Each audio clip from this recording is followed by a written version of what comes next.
In a special edition of Managing Asia, I speak with Keshav Murugesh, Group CEO of WNS, at the second edition of CNBC Connect to get his insights on the future of business with AI.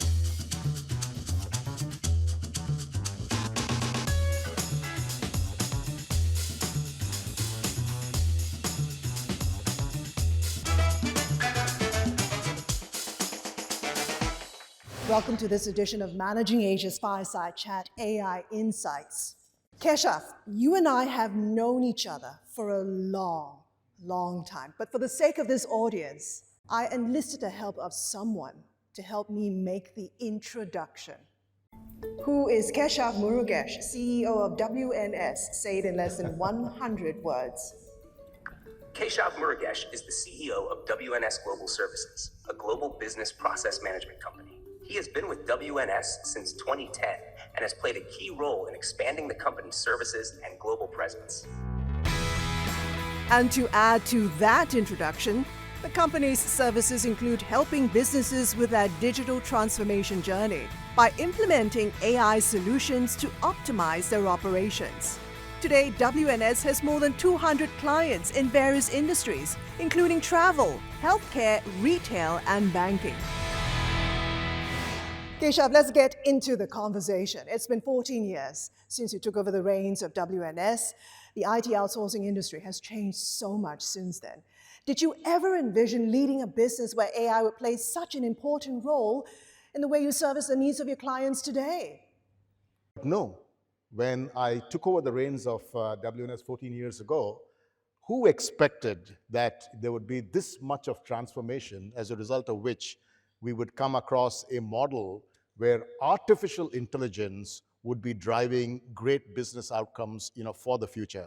We have seen artificial intelligence, robotics process automation, and today it's this whole generative AI that is now creating so much of excitement. But don't be surprised that over a few years you will also see AGI emerge. So the best thing that we can think about is keep preparing for this change, because technology will keep leading us to the forefront. You're especially excited, I know, about Gen AI. You spent the last few years bolstering the company's offerings of AI products and solutions. What extraordinary possibilities does the world of AI offer? How will it revolutionize businesses are done and how industries will operate? So first and foremost, we like to think of generative AI as a tailwind and not a headwind, to our overall, business kind of sentiment. So the first thing I would say is our focus has always been on navigating, the opportunity and not really the threat. So for us, it was very simple. We have essentially been running proofs of concepts across the past 18 months or so with a number of our customers. And I'm delighted to say that at this point in time, we are interacting with almost 60 of our customers where we are driving real impact, leveraging generative AI models in actual business solutions. So if you look at the whole travel space, we do a lot of business travel, using generative AI models to manage disruption for them. So which means for the traveler, they have the most accurate information in terms of their ability to travel. Similarly, on the shipping and logistics side, what we are doing is helping many of our S&L customers contextualize a lot of data that is coming in through email, through chat, through voice, and creating a beautiful summarization report, as a result of which the ability to use the LLMs to create great outcomes for these customers is positioned. And I can go on and on and on, but these are the kind of examples that are now powering, WNS, I would say, and I would say the industry as well. And the net result of all of this is, in terms of customer experience, we're seeing between 30 and 40%, gains in terms of customer experience itself. And in terms of productivity gains, we're seeing between 25 and 40% gains in terms of productivity. Just to set the context, Keshav, you have over 600 clients in various industries. What kind of investments are we talking about to make that AI transformation? I think the first thing is, a serious commitment, right? Uh, the first thing I will say is AI is not new, right? Artificial intelligence has been around since the 1950s, actually, right? And companies like WNS have leveraged AI in their models for more than 15 years, 15, 20 years at this point in time. I think what is super exciting is the way AI is now morphing itself into this new model called generative AI. And this means everything that we are used to will change. The investments we make, the products that we create, the customer centricity that we want to go after, everything will change because generative AI allows you to do that, right? And the difference between AI and generative AI really is the deep power of the large language models, the LLMs, and the fact that these LLMs are trained with humongous amounts of data. When I say investment, it is all starting first with data. It starts then with a commitment to uptraining, upskilling, reskilling your people.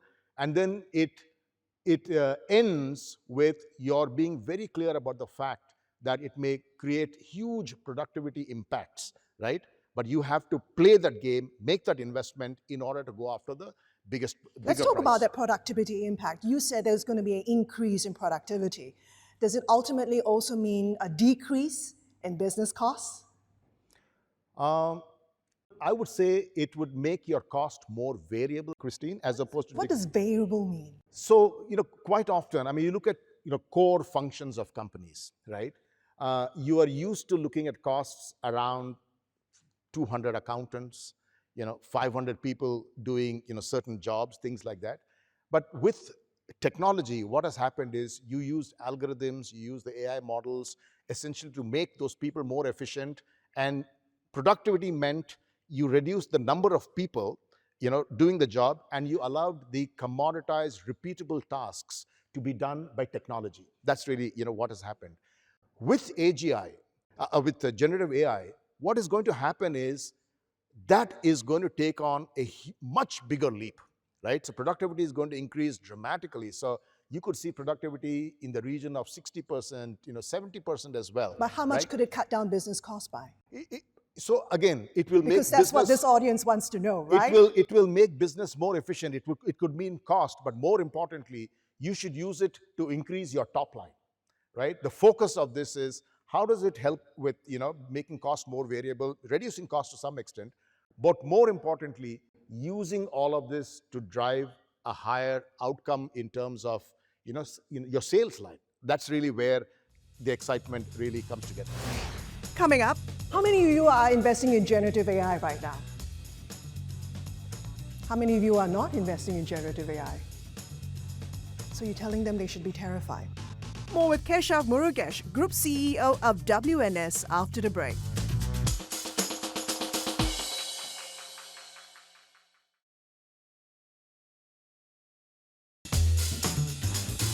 Welcome back to Managing Asia with Keshav Murugesh, CEO of WNS.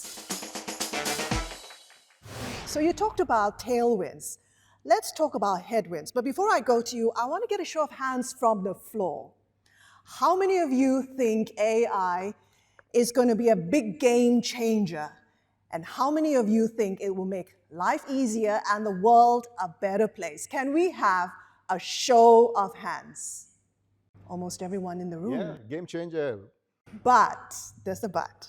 How many of you think that AI is going to take away your job one day? Be honest. Put up your hands. I'm going to put up mine. So how do you address this fear surrounding jobs, Keshav? Come on, Christine. We've seen technology keep changing across so many years. You're still here. I'm still here. And But for how long? no, see, I think the important thing to understand is each time there's been a change in technology, the first thing we worry about is, will my job become superfluous?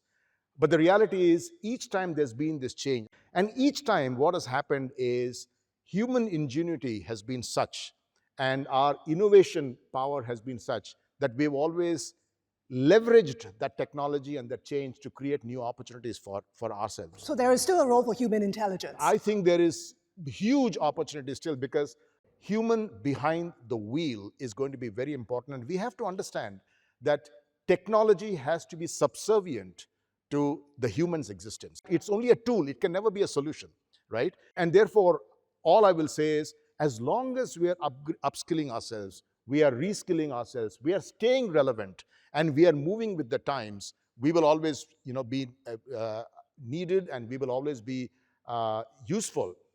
But if we are doing a commoditized, repeatable task and we have no interest in changing, then we deserve to be changed. Let's talk about governments, because governments are now moving past the hype and really getting down to real legislation. We've seen the EU now being the first major power to come up with a comprehensive set of legislation for AI rules and regulations covering issues like transparency, the use of AI in public spaces, high-risk systems. Do you think the EU is on the right track? And what criteria should the government use to regulate AI? So first and foremost, I personally think that this is not the time to over-focus on regulation. I think at this point in time... Is that advice to the regulators? Yeah, I think so. And that's the beauty of the whole thing, it is human behind the wheel. We are supposed to tell governments and influencers what we think they should be doing. The reality is, this technology is so new and it can be so disruptive. But like I said, it has to be a collaborator.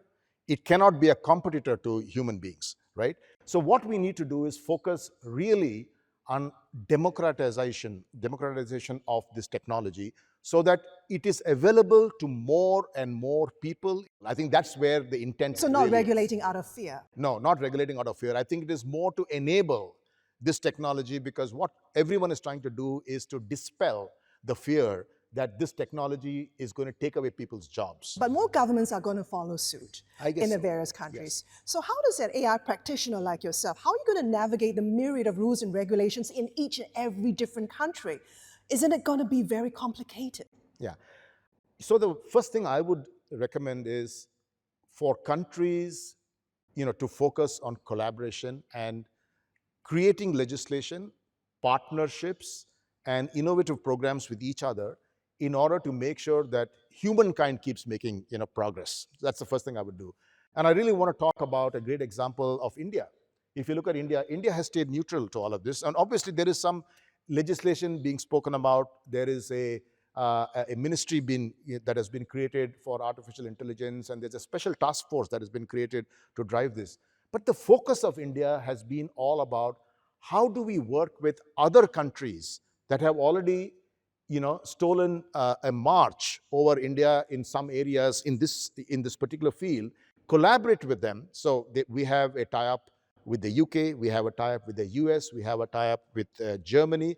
And the whole intent is, how do we work around, collaborate with all of these countries and create models which is a win-win, for each of these countries. But not everybody is thinking like India, because when you look at governments, they are already starting to put up rules and regulations.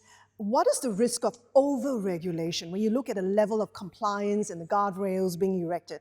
Is there a risk of over-regulation, and could that stifle AI growth and the way companies innovate and invest in AI? So I can tell you that finally it will be CEOs and people running companies who will have the final say, right? So while in many areas we have seen in the past, governments have come in and tried to over-regulate, right?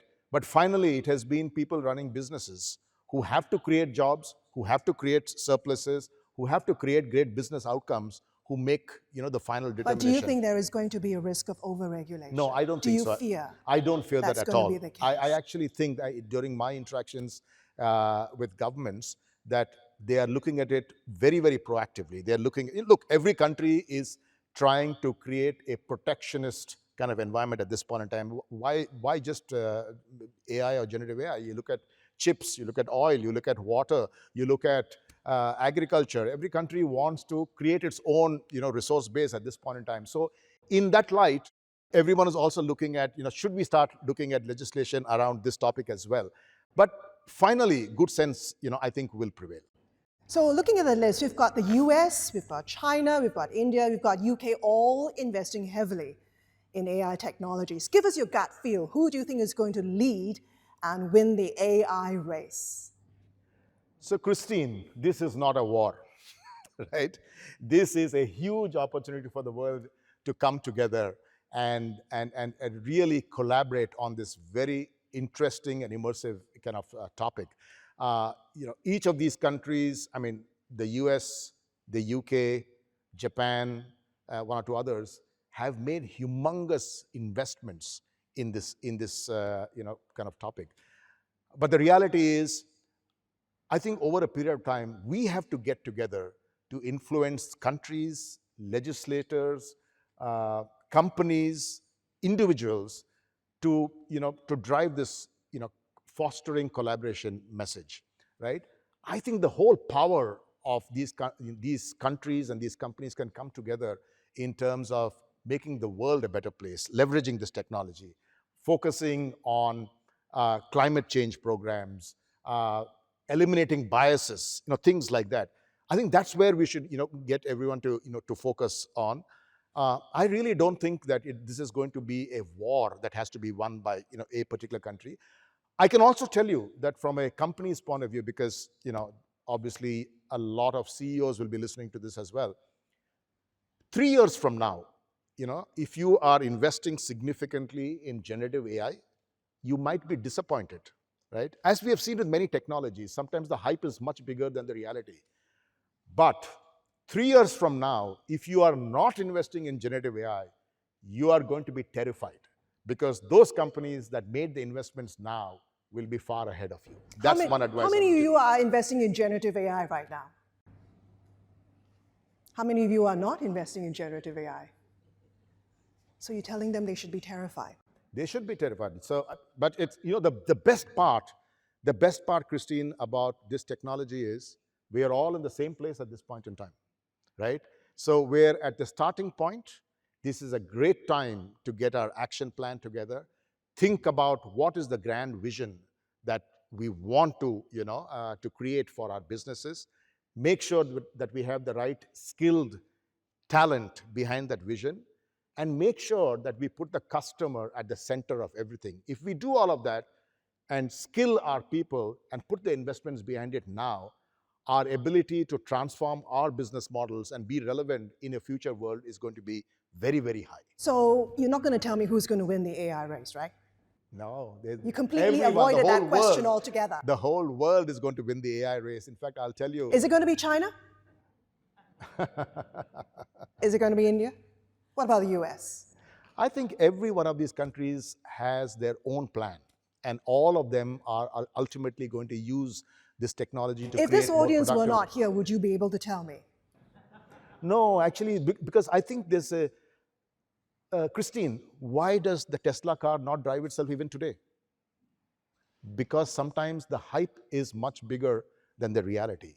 So you have to understand that every country is looking at this technology to take care of any potential job losses, because at the bottom of the pyramid, there will be some amount of job losses.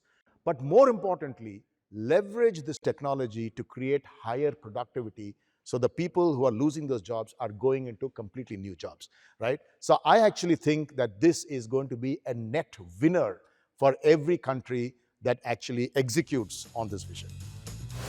Next, more leadership insights with WNS Group CEO Keshav Murugesh. Well, we are still focused on the generative AI side of things, but AGI is what could happen next. We'll be right back.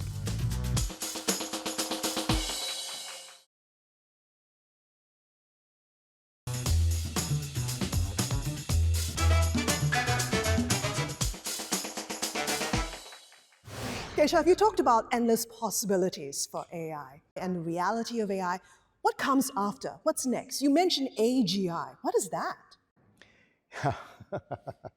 Well, we are still focused on the generative AI side of things, but AGI is what could happen next. It is when all these generative AI models and these large language models come together and create a force, as a result of which artificial general intelligence takes over, which means bots and machines and these models mimicking your thought process, my thought process. Because And at some stage, that is when you have to start getting worried about whether a bot would be able to do your job better. Exactly. So should I be worried about AGI? No, you shouldn't, again, because a bot will never be able to look me in the eye the way you are and have this kind of conversation.